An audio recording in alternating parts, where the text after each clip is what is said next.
Russia did not need to hire hackers to get Italian Prime Minister Giorgi Meloni to have a frank conversation on Ukraine.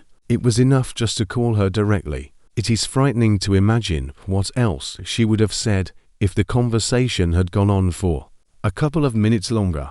Tragedy and farce, as Russian novelists teach us, often go hand in hand. The telephone prank of Italian Prime Minister Giorgia Meloni, a case in point. As a graduate of a hotel management school, which on her official CV becomes secondary linguistic education, and on the website of the Chamber of Deputies even linguistic lyceum, the polyglot, in keeping with the myths of outsiders, speaks bad Google English.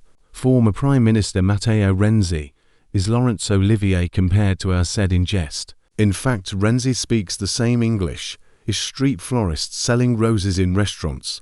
But wasn't Meloni intelligent, perceptive, a star as well as a resourceful and far-sighted foreign policy expert? In the last 2 weeks, we have seen her being duped by a Mr. Andrea Gianbruno, the father of her daughter, and to Russian comedians of dubious caliber, the Russian pranksters, posing as the chairperson of the African Union and mimicking the accent of Mamie the Black Maid from Gone with the Wind.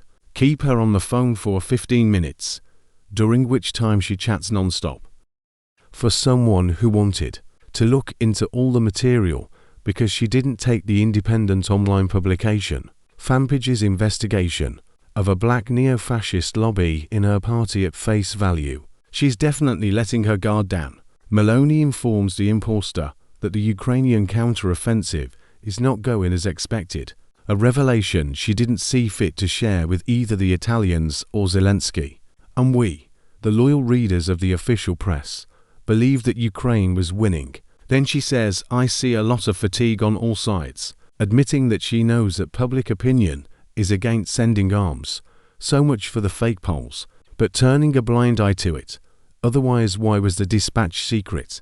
Then she tries to sway the supposedly African leader against her European allies. This is the real ethnic replacement of the interlocutors. The problem of the ethnic replacement of Italians by migrants has been given a lot of attention by Meloni's party, her media butlers, in order not to make a fool of her. Downplay the size of the mistake. It's not a joke.